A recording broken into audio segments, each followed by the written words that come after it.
할렐루야. 오늘 이 시간 주회전에 나오신 여러분들을 주의 이름으로 환영하고 축복합니다. 우리 옆에 계신 분들과 오랜만에 인사하시겠습니다. 사랑합니다. 감사합니다. 축복합니다.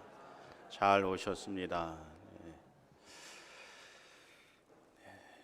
우리가 국어 사전에서 운명이라고 하는 말을 찾아보면 이렇게 정의를 하고 있습니다. 이미 정해졌거나 또는 피할 수 없는 상황을 운명이라고 그렇게 정의하고 있습니다. 그래서 사람들이 이런 상황을 맞이하게 되면 피할 수 없는 상황 또는 나름대로 정해진 일이라 그렇게 생각이 되어지면 보통 하시는 말씀들이 이것이 내 팔자다라고 그렇게 이야기하시기도 하고 또 이것을 운명처럼 여기면서 받아들이는 그런 모습을 보게 됩니다. 그래서 이런 모습을 운명적인 삶이라 그렇게 이야기를 합니다. 근데 우리가 성경을 보게 되면 성경적인 삶은 운명적인 삶이 아닌 것을 우리가 볼 수 있습니다. 하나님은 우리가 하나님의 축복의 약속의 말씀을 붙들고 그 삶의 주인공이 되기 위해서 미래를 개척하며 살아가기를 바라신다라고 하는 것입니다. 그것을 대표적으로 보여주는 신앙의 인물이 오늘 본문에서 야곱이 되는 것입니다. 이 가부장제 사회 속에서 이 장자 축복이라고 하는 것은 운명처럼 그렇게 여겨졌습니다. 장자가 맏아들이 다른 형제들을 대표해서 그리고 아버지의 후계자가 되고 또 다른 형제들보다도 2배 이상의 재산을 유산을 물려받는 이런 장자 축복권을 마땅히 장자가 받아야 된다라고 그렇게 운명처럼 여기며 받아들였다라고 하는 것입니다. 가부장제 사회 속에서 살아가는 사람들은 이것을 당연시 여기게 되었고 운명처럼 받아들였다라고 하는 것이죠. 그런데 오늘 본문을 보면 야곱은 그것을 운명처럼 받아들이지 않았다라고 하는 것입니다. 오히려 야곱은 하나님의 약속의 말씀을 마음에 새기고 그것을 늘 기억하면서 살아갑니다. 하나님의 약속의 말씀은 오늘 본문에서 23절에 기록이 되어져 있습니다. 이것은 이미 정해진 것이 아니고 이루어진 것이 아니고 하나님께서 약속으로 주신 말씀입니다. 이 약속의 말씀을 이 두 아들 에서와 야곱이 어떻게 그것을 받아들이고 붙들고 살아가느냐에 따라서 그들의 삶이 달라질 수 있다라고 하는 것을 말하는 것이죠. 여러분 예를 들어서 우리 요나서 성경에 보게 되면 이 하나님께서 범죄한 타락한 이 니느웨 성을 심판하시기 위해서 요나 선지자를 그 나라로 보내게 됩니다. 그래서 이 요나로 하여금 너희가 회개하지 아니하면 하나님께서 너희 나라를 징계하시리라 라고 하는 말씀을 전하도록 하십니다. 근데 그 말씀을 듣고 이 니느웨 사람들이 왕에서부터 백성에 이르기까지 죄를 뒤집어쓰고 회개하는 그런 모습을 보여줍니다. 그래서 하나님이 이 범죄한 니느웨를 징벌하시기로 그렇게 작정하셨지만 회개하는 그 나라의 백성과 왕을 보고서 하나님께서 그들을 징벌하지 아니하시고 용서하시는 그런 모습을 요나서를 통해서 보여주고 있습니다. 오늘 본문도 마찬가지죠. 가부장제 사회 속에서 장자되는 에서가 당연히 축복을 받는 것이 마땅하다고 그렇게 여겨지지만 또 운명이라고 그렇게 생각하지만 그러나 그것을 운명으로 여기지 않고 약속의 말씀을 붙들고 이 족속이 저 족속보다 강하겠고 또 큰 자가 어린 자를 섬기리라 라고 하는 이 약속의 말씀을 붙들고 살아갔던 야곱이 오히려 장자 에서를 대신해서 축복을 받는 그런 모습을 우리가 성경을 통해서 볼 수 있습니다. 그래서 이것을 통해서 우리가 깨닫게 되는 것은 정해진 운명은 없다라고 하는 것입니다. 하나님은 오히려 우리에게 주신 자유의지를 가지고 선택하게 하시고 그것이 하나님 마음에 합당하게 되어지면 이루어 주시는 그런 복을 더해 주시는 것을 볼 수가 있습니다. 어떤 사람들은요, 이 야곱이 아버지와 형 에서를 속여서 얻은 장자의 권리이기 때문에 그것은 인정할 수 없다, 무효다라고 그렇게 생각하고 말하는 사람들이 있습니다. 부정적인 방법을 통해서 얻은 장자 축복권이기 때문에 인정할 수 없다라고 하는 것이죠. 네, 여러분, 이 야곱의 입장에서 이 사건을 다시 한번 생각해 보시기 바랍니다. 야곱은요, 부정적인 방법을 통해서 이 축복권을 얻은 것이 아니다라고 하는 것입니다.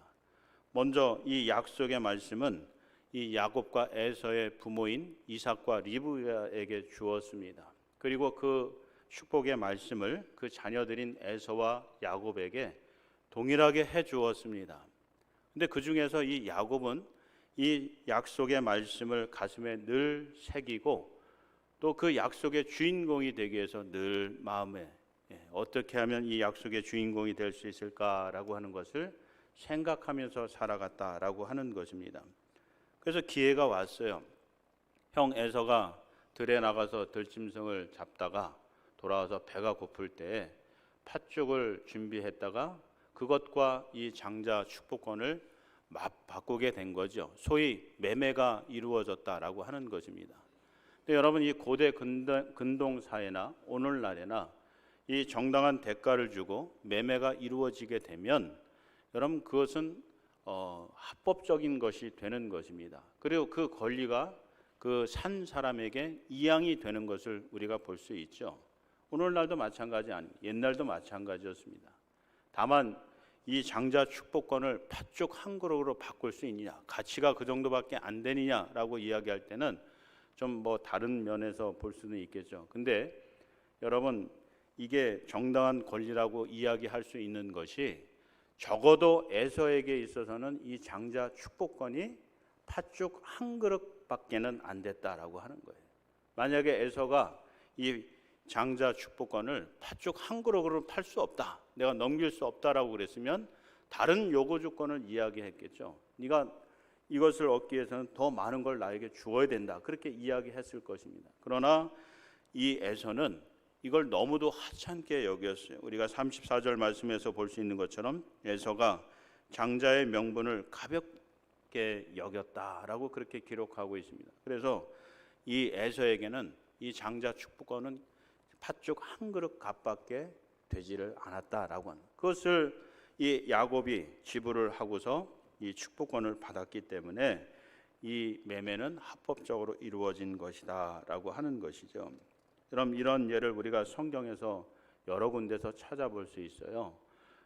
여러분이 성경에서 토지 거래가 이루어질 때 또 적절한 보상이 주어지게 되면 그 권리가 이양되는 것을 우리가 볼 수 있습니다. 특별히 아브람 때 아브람이 이제 아내 사라를 위해서 매장지를 구입을 해야 되는데, 여러분 잘 아시는 이 막벨라 굴을 햇사람에게서 정당한 대가를 주고 구입하는 그런 모습을 보게 돼요. 그래서 이 땅이 햇사람 영토 안에 있기는 하지만 아브라함이 정당한 대가를 주고 산 것이기 때문에 그 땅은 아브라함 땅이 되는 것이다 라고 하는 것입니다. 이와 같이 야곱이 팥죽 한 그릇으로 산 것이긴 하지만 이 장자 축복권은 이제 에서에게서 야곱으로 넘어갔다라고 하는 것입니다.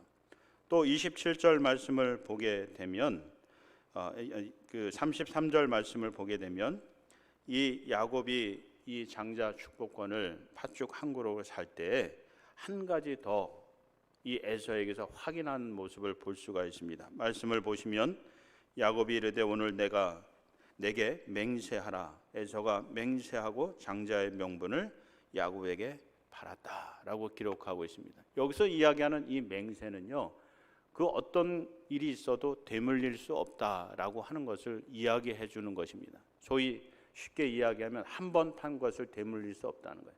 맹세하면서 정당한 대가를 주고 팔게 되면 그것을 어떤 일이 있어도 되물릴 수 없다라고 하는 것을 이야기하는 것입니다. 이런 과정을 통해서 야곱이 에서에게서 이 장자의 명분을 산 거예요. 근데 여러분 아시다시피 나중에 이 이삭 아버지가 나이 들어서 눈이 흐리고 판단력이 흐려진 가운데서 마지막을 준비하는 가운데 이 장자 에서에게 축복을 하기를 원하죠. 이 매매 사건 다 알고 있습니다. 그럼에도 불구하고 이 이삭의 마음속에는 그래도 장자 되는 에서에게 축복을 해 주어야지 라고 생각을 하였다는 것입니다. 약속의 말씀도 알고 있습니다. 그리고 이 매매가 합법적으로 이루어졌다라고 하는 것도 이 이삭이 알고 있습니다. 그래서 인간적인 마음 속에서, 그럼에도 불구하고 인간적인 마음 속에 이 장자에게 이 축복을 해 주어야 되겠다라고 생각을 하고 에서에게 그렇게 이야기하죠. 네가 들에 나가서 짐승을 잡아와서 맛있게 음식을 만들어서 내게 주면 내가 너로 축복받게 하겠다라고 합니다. 그래서 그 일을 위해서 에서가 나간 사이에 야곱이 어머니 이야기를 듣고 음식을 준비해서 아버지를 대접하고 대신 축복을 받습니다. 대신 받는 게 아니죠. 사실은 이 야곱에게 주어진 그 축복권을 이 야곱이 찾아온 것이다라고 하는 것입니다. 이것을 하나님께서 인정하신 겁니다. 자기에게 주어진 이 약속의 말씀, 주인공이 되기 위해서, 그리고 자기가 정당히 얻은 이 축복권을 지키기 위해서 여러 가지 방법을 통해서 노력하고 그것을 찾고자 하는 이 야곱을 하나님께서 인정하셨다라고 하는 것입니다. 우리 사람이 보기에는 아버지를 속이고 형을 속인 것처럼 그렇게 여겨질 수 있지만 하나님은 그렇게 보지 않으셨다라고 하는 거죠. 하나님이 중시 여기는 것은 약속을 붙들고 사는 삶, 이것을 중요하게 여기셨고 그런 삶을 살기를 힘썼던 야곱에게 결국은 축복받는 삶이 되도록 인도하셨다라고 하는 것입니다. 여러분, 이런 야곱의 삶이 오늘 우리에게 주는 교훈이 무엇이겠습니까? 오늘 우리들도 알게 모르게 운명에 순응하는 삶을 살아가고 있다라고 하는 것이죠. 내 팔자 누구에게 주겠느냐, 내가 지고 가야 되는 것 아니겠느냐라고 생각하면서 산다라고 하는 것입니다. 그러나 이것은 성서적인 삶이 아니라는 것입니다. 하나님께서 야곱을 통해서 우리에게 보여주신 것처럼 하나님은 약속의 말씀을 붙들고 우리의 미래를 개척해 나가는 삶을 살기를 바라고 원하신다라고 하는 것입니다. 특별히 코로나로 인해서 그리고 취업난으로 인해서 어려움을 겪는 우리 청년들이 특별히 이러한 하나님의 뜻과 말씀을 붙잡고 여러분의 미래의 삶을 개척해 나가시는 그런 성도들이 되실 수 있기를 바랍니다. 뿐만 아니라 우리 모든 성도들이 주신 약속의 말씀을 붙들고 운명적인 삶을 개척하면서 미래에 우리에게 준비해 놓으신 놀라운 축복의 주인공이 되시는 그런 성도들이 되실 수 있기를 주의 이름으로 축원합니다. 그러면서 우리가 이런 삶의 주인공이 되기 위해서 다시 한번 이 에서와 야곱을 통해서 어떻게 살아야 될까라고 하는 것을 살펴보면, 먼저 여러분 이 에서를 성경에서 소개하기를 그는 27절에서 익숙한 사냥꾼이었으므로 들사람이 되었다라고 소개를 하고 있습니다. 그래서 이 말씀을 통해서 에서는 먼저 아주 능숙한 사냥꾼임을 볼 수가 있습니다. 여러분, 우리가 들에 나가면 여러 들짐승들이 있잖아요. 토끼에서부터 사슴도 있고 크게는 호랑이도 있고 그렇습니다. 근데 여러분, 이런 큰 들짐승들을 잡으려고 그러면 연약해서는 안 돼요.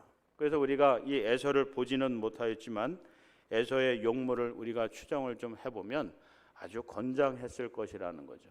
또 더군다나 이 털도 붉고 전신이 털옷 같았다라고 그렇게 기록하고 있는데, 우리 털 좋아하시는 분들은 아주 멋진 그런 남성의 모습들을, 용맹스럽고 건장한 그런 모습들을 우리가 연상해 볼 수가 있어요. 그런 에서였다는 거예요.